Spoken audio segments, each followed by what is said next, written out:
What's going on, everyone? This is your boy Rich Latta here, back with another video. Welcome to 2021. So you know what it's time to do. It's time to ask, how was 2020?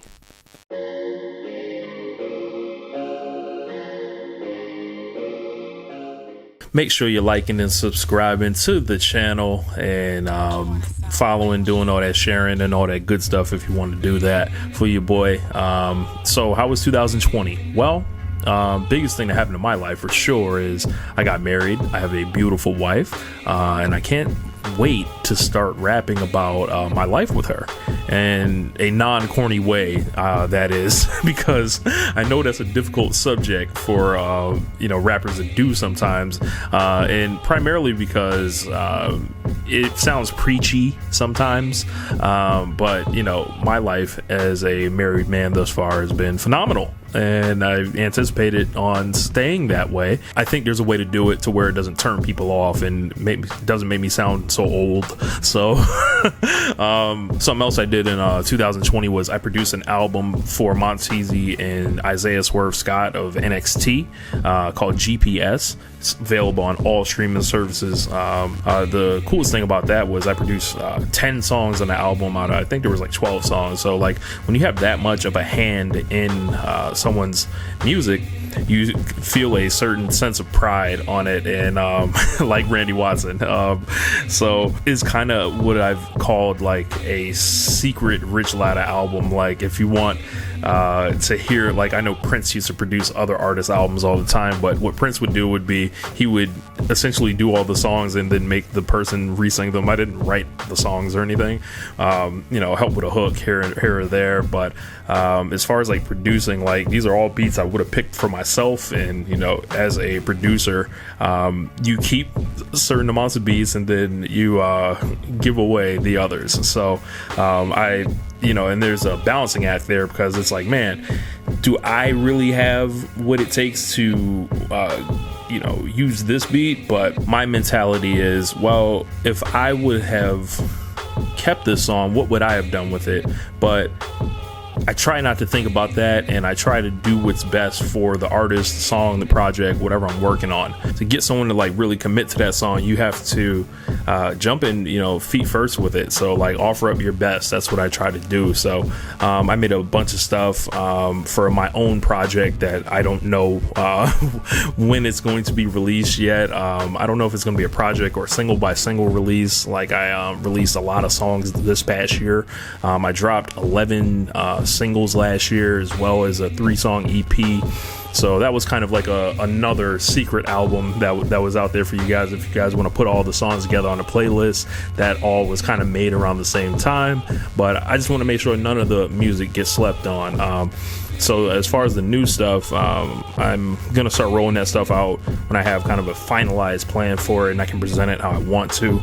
Working on an intro for the album, been making a lot of, different beats and forming, a theme of sorts. Something else I learned how to do in 2020 was I learned how to shoot my own music videos. So I've been doing YouTube videos for a while, and I was like, man, why don't I just try it? Like, what's the worst that can happen? I can put something out there and someone doesn't like it or says it's amateur or not good enough. Like, I don't care about that stuff. So like what I care about is like learning how to do it, in the process of teaching myself, hey, I should do this. Okay, I should try this next time. Omit this, and keep learning and progressing. So I shot and edited 2 music videos for myself. One of them is called Imagine, the other one's called Straight Snapping 3.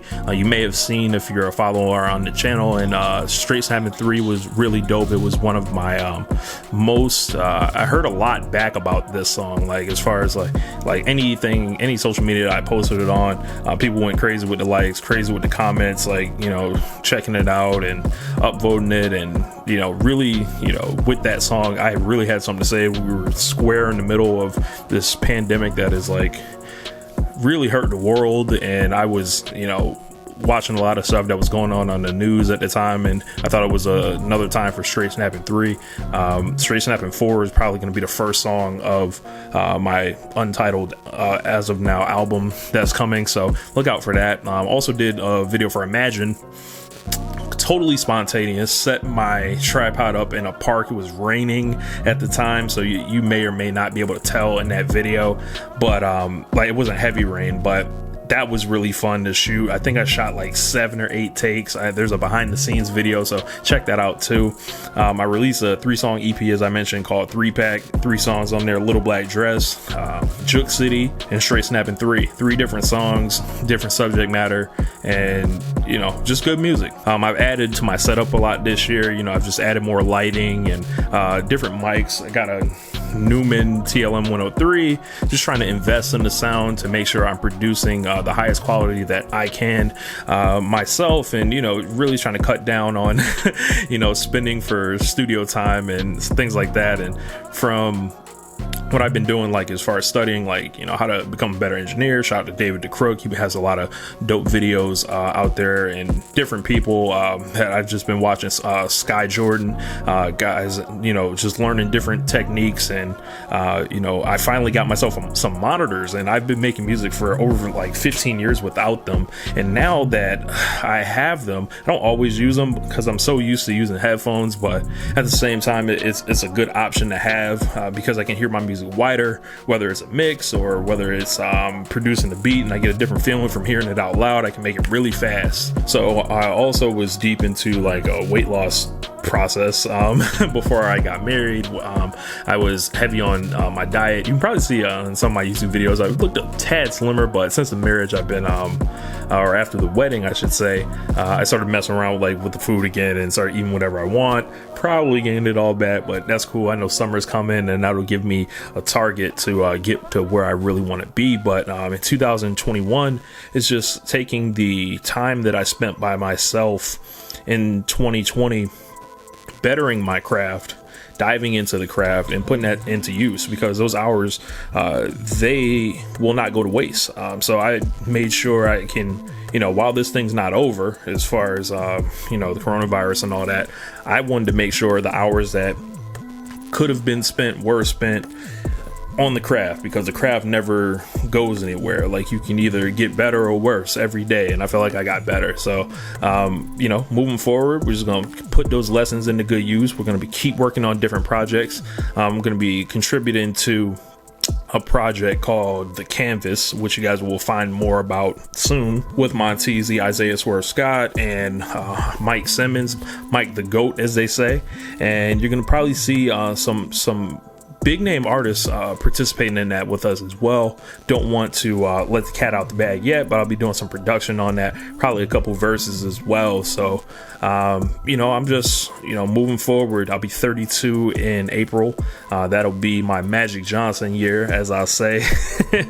And I'm only gonna get better. Like, there's no reason to get worse at, you know, what you do if you're always learning. So you're always learning, putting it into practice. So anyway, my name is Rich Latta. Thank you guys for watching this video, and if you guys so feel moved, hit a like on this video, share it, and thank you for enjoying the beats that are playing on the bottom of this. I made all those as well. If you're trying to get a beat, holla at me. I'll have my information in the description as well. Anyway, this is Rich. I'm up out of here. Peace.